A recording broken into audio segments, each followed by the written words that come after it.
اللہ تبارک و تعالی نے قرآن مجید فرقان حمید فرمایا کہ میرا یہ دو فیصلہ ہے کہ آپ اللہ تعالی کی عبادت کریں، اس کے علاوہ کسی اور کی عبادت نہ کریں۔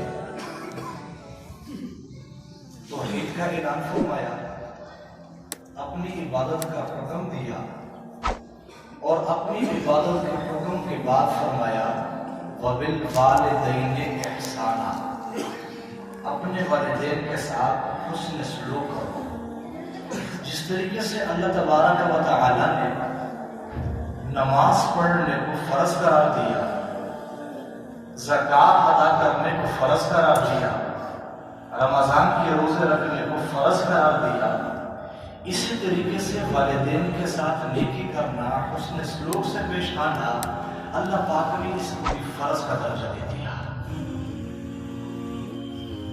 ایک صحابی نبی علیہ السلام کے پاس حاضر ہوئے، عرض کیا یا رسول اللہ صلی اللہ علیہ وسلم، جہاد کرنے کو دل کرتا ہے۔ تو نبی علیہ السلام نے ارشاد فرمایا بھئی آپ کے والدین میں سے کوئی حیات ہے؟ تو انہوں نے عرض کیا جی یا رسول اللہ صلی اللہ علیہ وسلم۔ تو نبی علیہ السلام نے فرمایا جاؤ اپنے والدین کی خدمت کرو، یہ آپ کے لیے جہاد سے بڑا عمل ہے۔ اور دوسری جگہ اللہ تبارک و تعالی نے ارشاد فرمایا وَوَصَّيْنَا الْإِنسَانَ بِوَالِدَيْهِ إِحْسَانًا، کہ ہم نے انسان کو اپنے والدین کے ساتھ نیکی کرنے کا حکم دے دیا۔ لیکن اللہ تبارک و تعالی والدین کے اندر ماں کے درجے کو بڑھا دیتے ہیں۔ ایک صحابی نبی علیہ السلام کے پاس آئے، عرض کہ یا رسول اللہ صلی اللہ علیہ وسلم، والدین میں کن کے ساتھ زیادہ حسن سلوک کرنا چاہیے؟ نبی علیہ السلام نے فرمایا ماں کے ساتھ، اس کے بعد فرمایا ماں کے ساتھ، اچھا اس کے بعد نبی علیہ السلام نے فرمایا ماں کے ساتھ، پھر عرض کہ یا رسول اللہ اس کے بعد نبی علیہ السلام نے فرمایا اپنے والد کے ساتھ۔ اب اس ماں کے درجے کو اللہ تبارک و تعالی نے 3 گنا بڑھا دیا۔ کیوں؟ اس لیے کہ حملتہ امہ کرہا، حمل کو پیٹ میں اٹھایا، اس تکلیف کو اٹھا لیا ماں نے، ووضعتہ کرہا، اور پھر اس حمل کو اس تکلیف کو بھی اٹھایا ماں نے، وحملہ وفصالہ 30 شہرا، ان ساری مدت کو ملا کر کے یہ کل 30 مہینے بنتے ہیں۔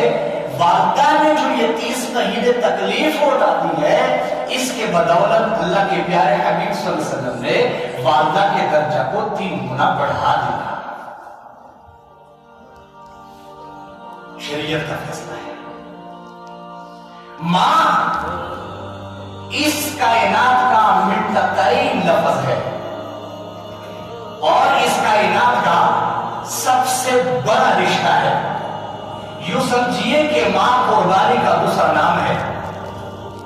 ماں اور محبت یہ ایک ہی احساس کے 2 نام ہیں، اس لیے کہ اللہ تبارک و تعالی انسان کو پیدا کرتا ہے اور جنم ماں کی دی ہے۔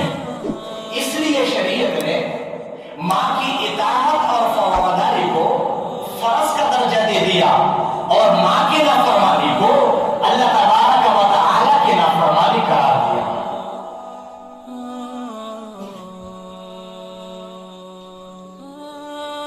نبی علیہ السلام نے والدہ کی اطاعت کا بار بار صحابہ کو حکم دیا۔ نبی علیہ السلام عشاء کی نماز پڑھانے کے لیے کھڑے ہوئے، تکبیر ہو چکی ہے، اور پھر نبی علیہ السلام نے صحابہ کی طرف اپنا چہرہ انور کر دیا اور پھر آنکھوں سے آنسو ٹپک کے رہے اور پھر فرمایا کاش میری والدہ حیات ہوتی اور میں محمد رسول اللہ صلی اللہ علیہ وسلم عشاء کی نماز کی تلاوت کر چکا ہوتا اور میری والدہ اس مسجد نبی کے دروازے پر آواز لگاتی یا محمد، اور میں فرض کی نماز توڑ دیتا اور میں اماں کی خدمت میں حاضری دیتا اور میں کہتا لبیک یا اماں۔ اماں میں